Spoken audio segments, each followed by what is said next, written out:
pumunta dito sa church ay mayroong posisyon, no? Nangyayari ito sa tapat ng SL Palapala. Siguro mga haba ng posisyon ay mga siguro mga 300 meters, no? At kalahati noon ay mga tawag ba dyan, karo, no? Yung mga binikuhan, no?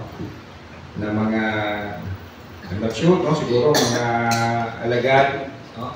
Mga ribulto, no? Yung mga tauhan, hindi ko na napansin. Dahil nagmamadali na rin kami on our way here dahil sabi ko magdilay tayo kung dito ka-traffic. But yes, no, habang sabi ko masasawa ko, tignan nyo sila, no, talagang gaano kalaki ang in-effort nila. Imagine yung karo na yun, no? Punong-puno ng bulaklak. Magkano kaya yun? Tapos may ilaw pa, no? May taga-tulak pa. Tapos meron pa nga ng ribulto doon, no? Kung nabasag yun, magkano yun, no? Imagine ko nung kalaki na life size, no? Libo po yun, no? Hindi po yun na 3-25. And, no? And then, siyempre, nagpamerienda pa yun para doon sa tumulak, no? Para doon sa naglagay ng mga bulaklak, and everything, no? Pag-design. All, no? Talagang nag-exert ng effort. Naalala ko nung ako high school, ayaw ko yung tutulak lang, gusto ko magbuhat.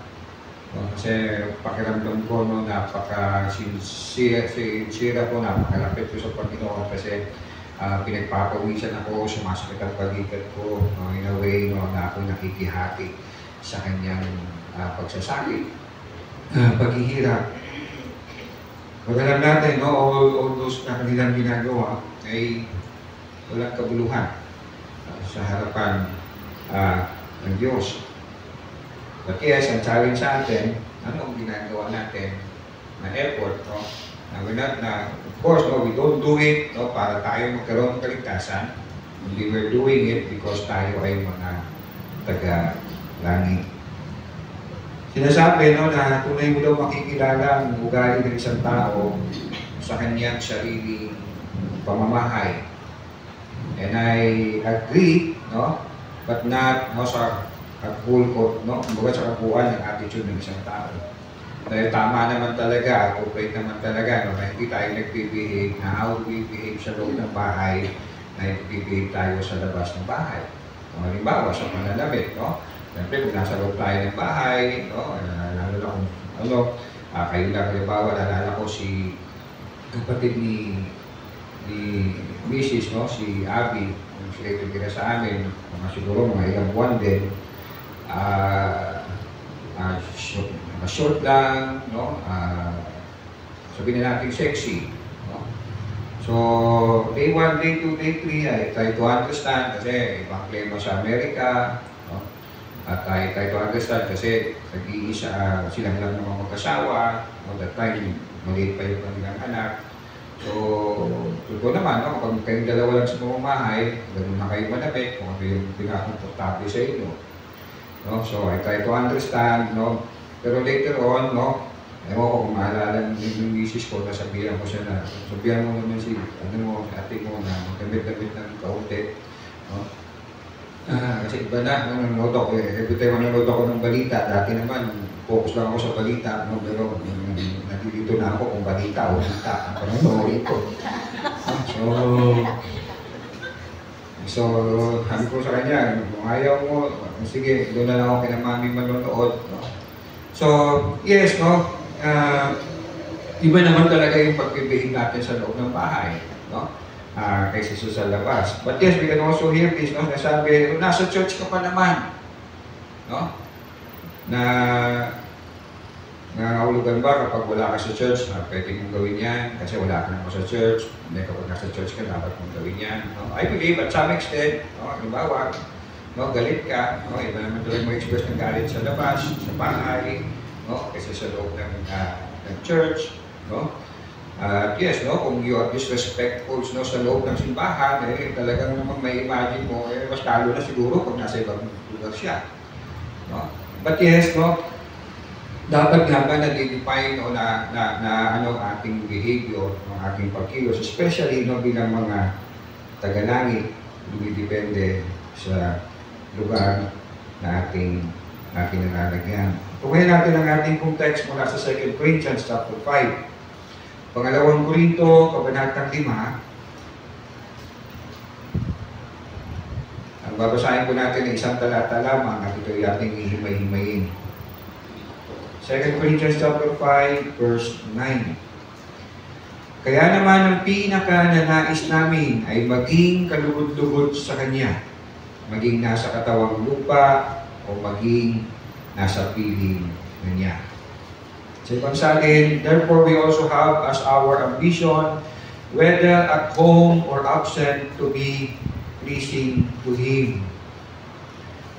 Sa ibang salin pa, so whether we are at home or away, we make it our aim to please Him.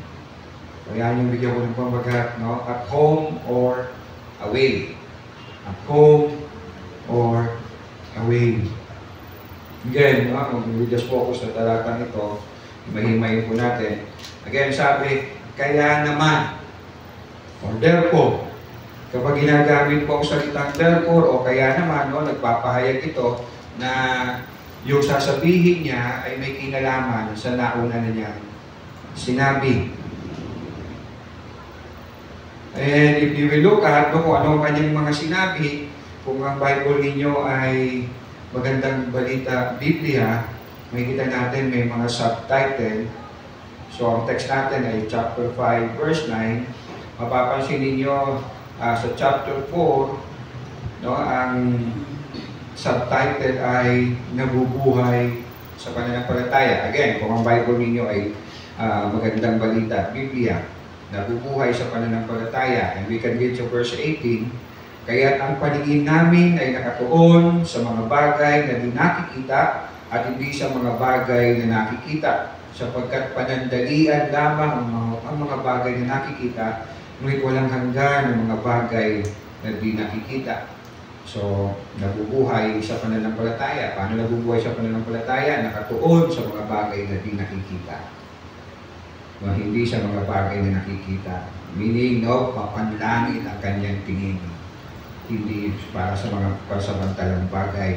And in chapter, almost the same, we just read in verse 18, almost the same, popular sa chapter 5, verse 7, na we live by faith and not by sight. No? Ang iba, naging application nga nito, no? We live by faith, not by sight. Wala naman yung bigas namin, may dispenser, ay tingin ko yan meron. Hindi gano'n. By faith, meron yan. Hindi po yan ang application niya. No? Kung diyan sinasabi niya, ano, nakatuon siya sa mga bagay na hindi nakikita, meaning panlangit, spiritual. Sa chapter 4, din natin mababasa, again, no? As I said, no, sa Magandang Balita Biblia, may subtitle, Kayamanang Espiritual sa Sisidlang Yari sa Puti. Telling you this again, no? Dahil nasabi nga niya, kaya naman, therefore, so may kinalaman po yung sasabihin niya sa mga nauna niya ng sinabi. Sa chapter 3, mga lingkod ng bagong tipan. So you will observe, no? Paul was talking about Christian living. Paano nabubuhay bilang mananampalataya? Paano mamuhay bilang mananampalataya? Bilang mga taga-langit. Balik tayo sa ating text. Kaya naman, so lahat tayo mga taga-langit, ang pinakananais namin, therefore we also have as our ambition. Ambition, pinakananais. Sa Greek, kung titignan natin yung salitang ginamit, ay compound word o dalawang salita. Philos at timing. Yung philos, ang ibig sabihin ay dear or friend. At yung time, a value. Now, let me show you some text kung saan ginamit ang salitang ito na philos time. Sa Romans chapter 15, no? Tinitingnan natin ito para natin maintindihan anong ibig sabihin ni Paul kung sinabi niya, kaya naman ang pinakananais namin. Anong ibig niya sabihin sa salitang pinakananais? In Romans chapter 15, verse 20, Roma Kabanatang 15, verse 20, ang hangad ko'y ipangaral ito sa mga lugar na hindi pa nakikilala si Kristo. So yung salita po nitong hangad, no, sa Greek word, ay siya yung word na ginamit sa ating text sa verse 9. So ang hangad ko'y ipangaral ito sa lugar na hindi pa nakikilala si Kristo. Sa 1 Thessalonians naman, chapter 4, verse 11, ginamit ulit ang salitang ito. Again, yung Greek word no, sa verse 9, sa text natin. 1 Thessalonians chapter 4, verse 11, pagsikapan ninyong mamuhay ng tahimik.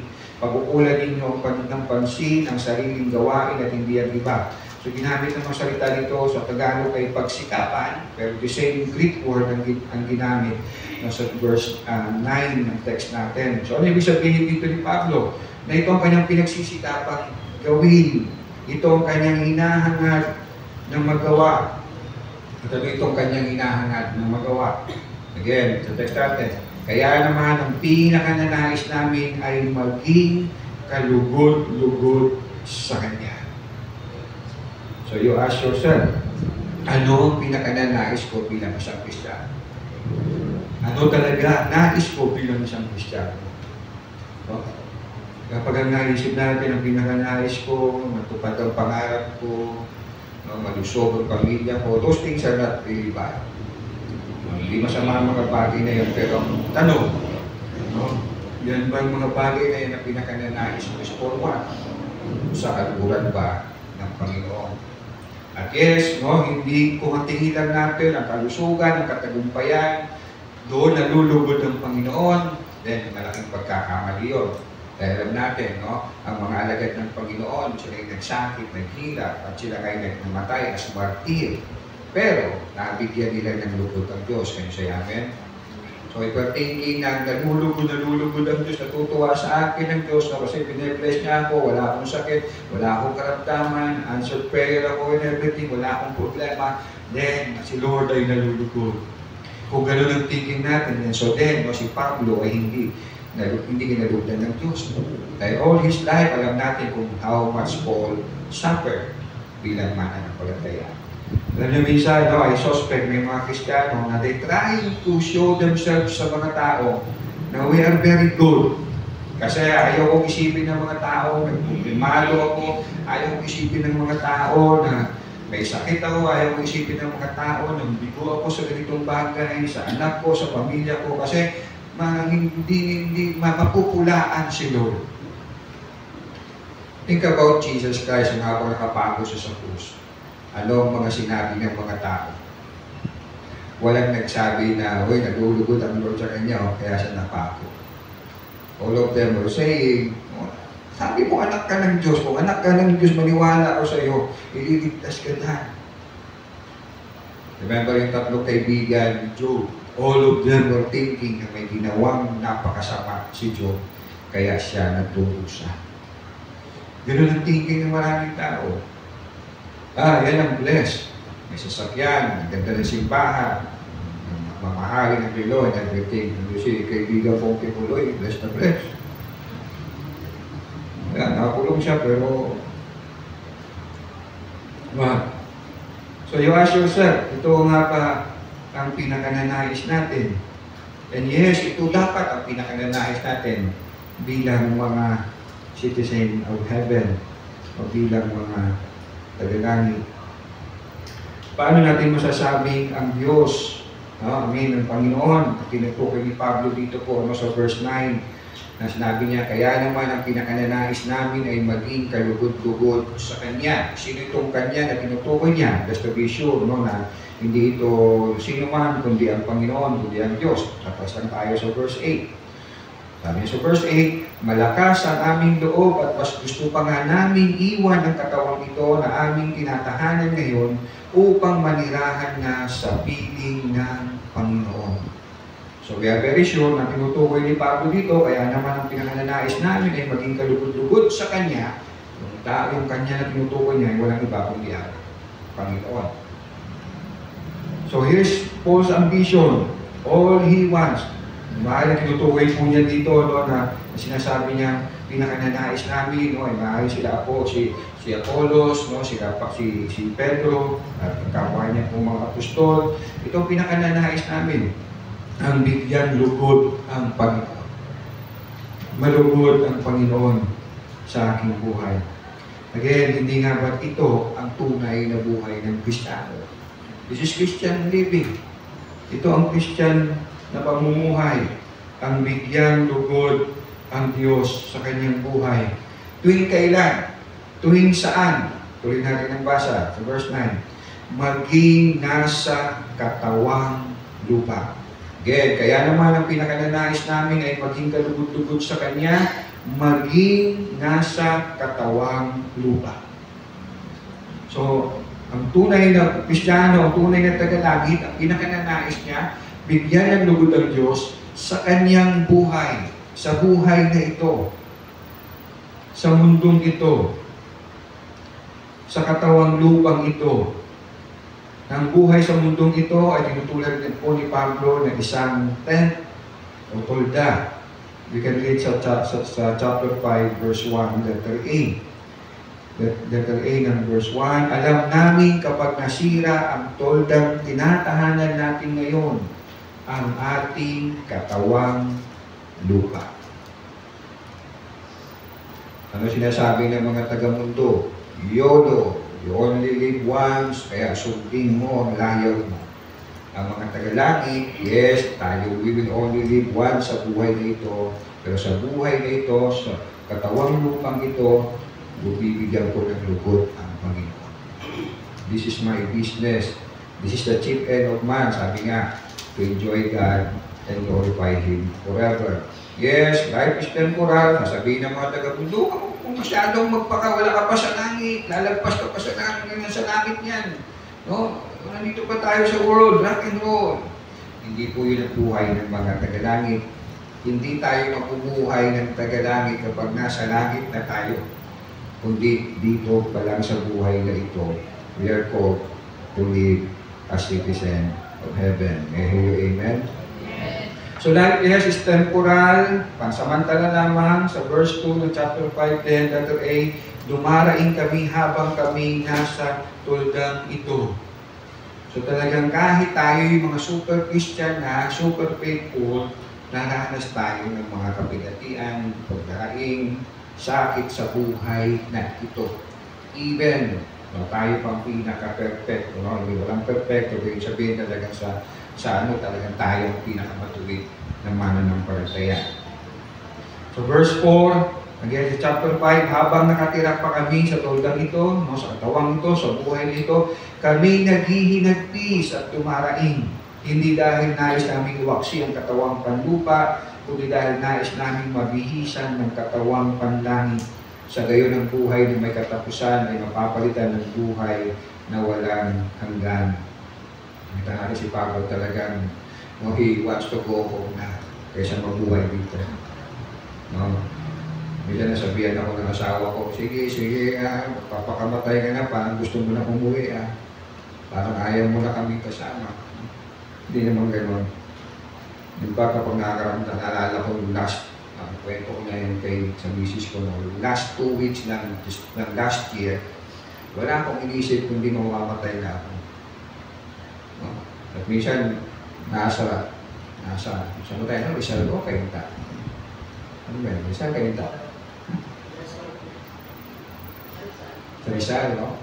Nakaramdam ako ng pagkilo. So sabi ko, Lord, huwag naman dito. Babanding kami ng pamilya ko. Pauwiin mo na ako, doon mo na ako. Hindi na lang ako pag-isip. No? Then I realized, we want heaven, pero we don't want pa. No? But yes, dapat yun ang thinking natin. Hindi, si Pablo, hindi po siya naghataw para magkasakit siya, mamatay na siya and to live with the Lord. No, of course. No? Dahil kapag ginawa niya yun, para lang siya sa nagpapakamatay no? Suicide siya. But yes, sa buhay na ito, na buhay ang nais na ibigyan lugod ng Panginoon. Life is diminishing, it grows old and old, Weakening, pahinga ng pahinga. Kahit sabihan tayo na hindi tayo tumatanda. Yes, meron mga in old age na malakas pa, ngunit it doesn't mean na hindi sila tatanda, hindi sila maghihina, at yes, hindi sila mamamatay. All of us, we live once sa buhay na ito. Si Peter, nasabihan ni Lord, how we will die, in John chapter 21. Juan Kabanatang 21. Hindi sinabi ni Lord dito, sige, pag di ka naglingkod, mamamatay ka. No, hindi. Minsan, may ganun tayo, di ba? Sige, ano ka? John 21 verse 18 and 19, baka tandaan mo, noong bata ka pa, ikaw ang nagbibihis sa iyong sarili at pumupunta ka kung saan mo gusto. Ngunit pagtanda mo, iuunat mo ang iyong mga kamay at ibang magbibihis sa iyo at dadalhin ka kung saan hindi mo gusto. Sinabi niya ito, sinabi ni Jesus, upang ipahiwatig kung paano mamamatay si Pedro at kung paano niya luluwalhatiin ang Diyos. Tapos sinabi sa kanya ni Jesus, sumunod ka sa akin. And yes, si Paul, hindi lamang siya dumanas ng pagtanda, kundi sakit, torture, dahil sa kanya kung paglilingkod sa Panginoon. So yes, to live in this life is to live for God, for the glory of God. And so to please God, na hindi po gawain po sa bahay lang ng Diyos. We are sa langit na, even in this life. Dito, hindi po sa darating na buhay, hindi po sa langit. Look at the last book of the Bible and last chapter of the Bible, Revelation chapter 22, verse 12 and 13. Jesus ang nagsalita dito. Verse 12 and 13 ng muling kabanata, ng muling aklat. At sinabi ni Jesus, makinig kayo, darating na ako, dala ko ang mga gantimpalang ibibigay sa bawat isa ayon sa kanyang ginawa. Ako ang Alpha at ang Omega, ang una at ang huli, ang simula at ang wakas. So hindi sa langit, hindi kapag at home na tayo, yun ang i-reward ng Lord na gagawin natin sa langit. No. Ang i-reward niya sa langit ay yung ginawa natin sa buhay na ito. Wala nang awarding sa langit, pag nandun na tayo nabubuhay ng walang hanggan. Dahil wala na sa ating pagkakasala. Remember, wala nang kasalanan, wala nang tukso, wala nang everything.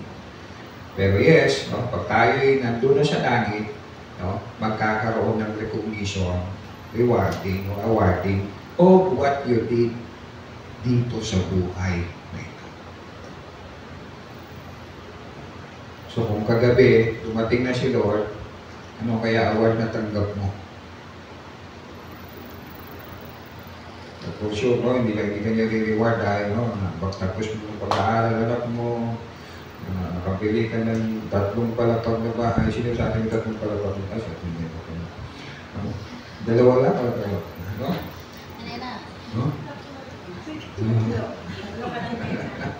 No? So, hindi, what we did, na nabigyan ng lugod ang Panginoon. And of course, don't ever think, na nalulugod lang ng Diyos sa gawain. Kapag tayo nga sa gawain, can you say amen? Amen. Whatever you do, whether you eat or drink, whatever you do it all to the glory of God. Anay ka man, tatay ka man, nasa eskwelahan ka man, nasa kaibigan ka man, nasa work ka man, nasa simbahan ka man, everything. Ano po sabi ni Pablo?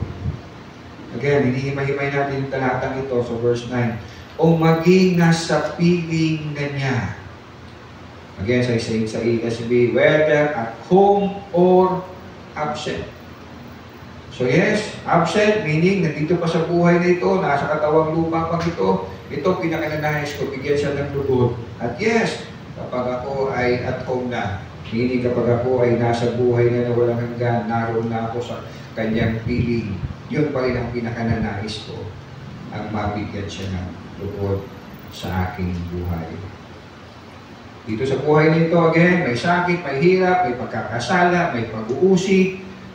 Ang nanaisip pa rin ni Pablo ay bigyan lugod ang Diyos sa buhay na ito. At yes, sa buhay na darating.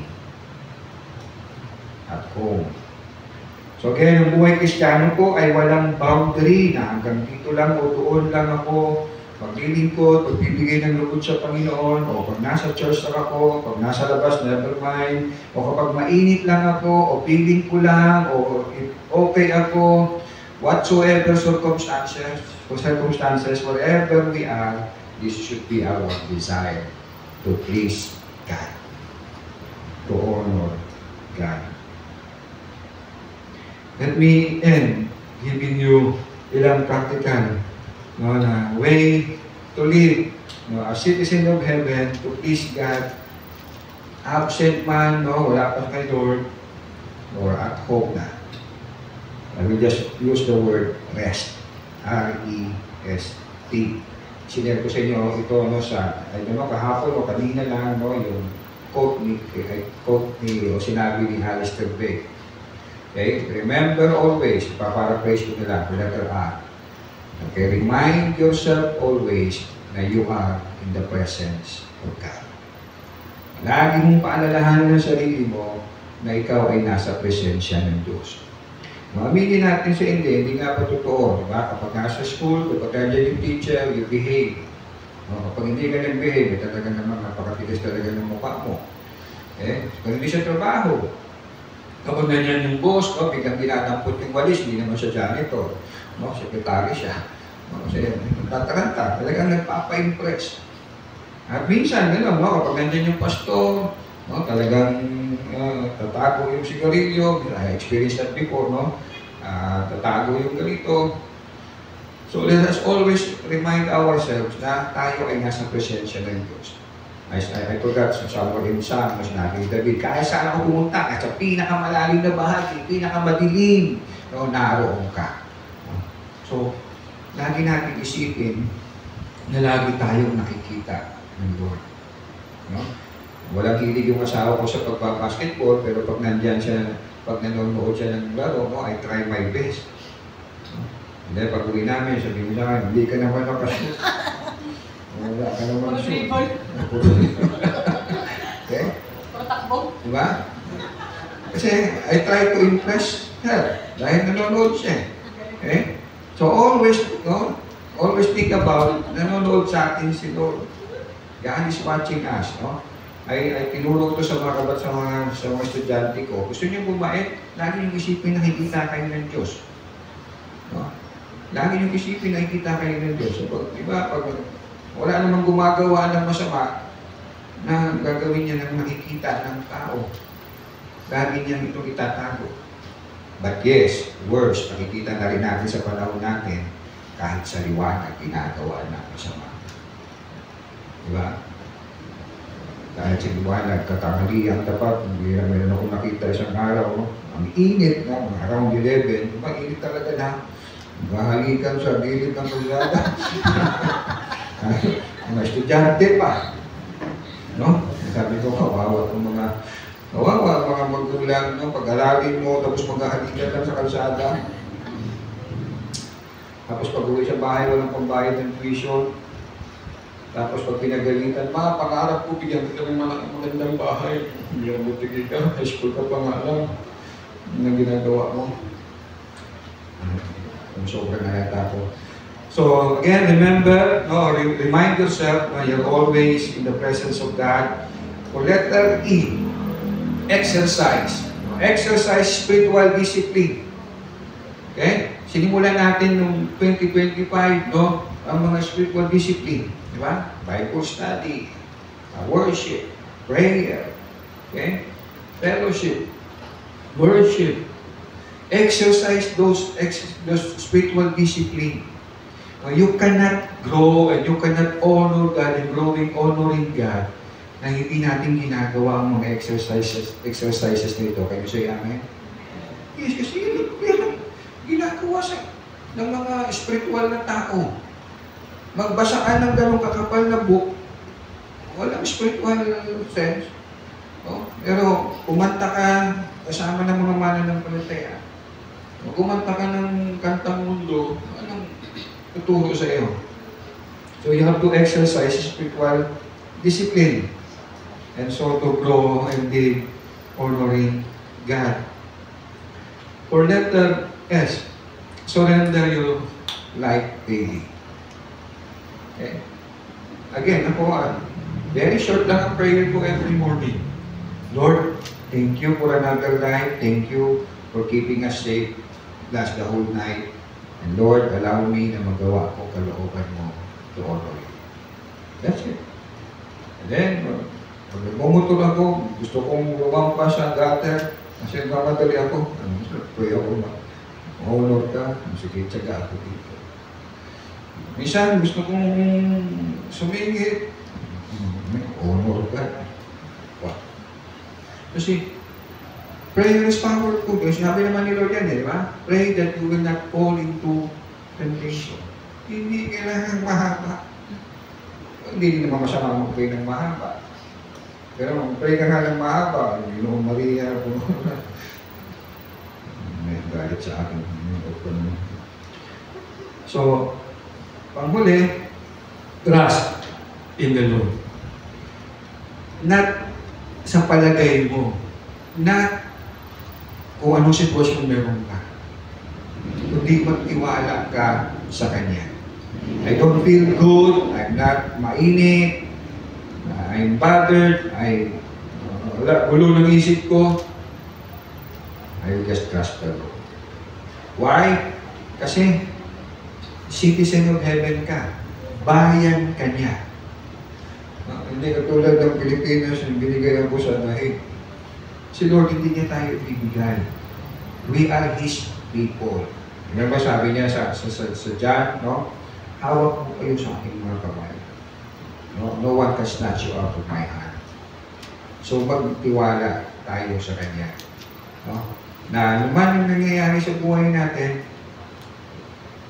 we just put our trust in the Lord. Kasi I am a citizen of heaven at ako ay nasa kapangyarihan ng aking Ama. No? Hindi sa tao, hindi sa sino man, kundi sa Panginoon. Hindi po tayo pinalangin. Lord, muli, salamat po. Tunay nga, Lord, salamat. Kami naging citizen of heaven. Hindi dahil, Lord, sa gawa, hindi not even, Lord, sa pagnanais namin, hindi dahil sa biyaya niyo. Ito po, Panginoon, mulat kami, kita namin, Panginoon, kung paano mabuhay ang mga tao, Panginoon, na wala sa iyo, Panginoon. Salamat, iniligtas niyo kami. Ito po, ibinilang niyo kami yung bayan. Ito po, Panginoon, kami naghihintay ng buhay na walang hanggan. Na kung saan wala ng sakit, wala ng hirap, wala ng kasalanan. Ito po, Panginoon, we're still in this life, Panginoon, kaya meron kami mga paghihirap. Ito po, Panginoon, nagkakamay, nagkakasala. Pero salamat, Lord, hindi nagpabago ang kalagayan namin sa iyong harapan na kaming mga tagalangit, Panginoon. Lord, salamat. Totoo po, Lord, as we grow, Panginoon, sa buhay pananampalataya namin, totoo po, Panginoon, with all the challenges na nakikita namin o nararanasan namin bilang mga mananampalataya, lalo namin makita, Panginoon, na tunay o God na ano ang buhay ng isang tao walang pananampalataya sa iyo sa buhay na ito, Panginoon.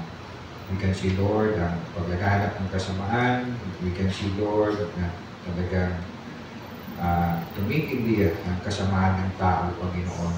Lord, kung di nyo kami binigyan ng bagong buhay, we will also be the same, Panginoon. At even worse, Panginoon, kung wala kami sa iyo. Pero salamat, inarin mo kami mga anak.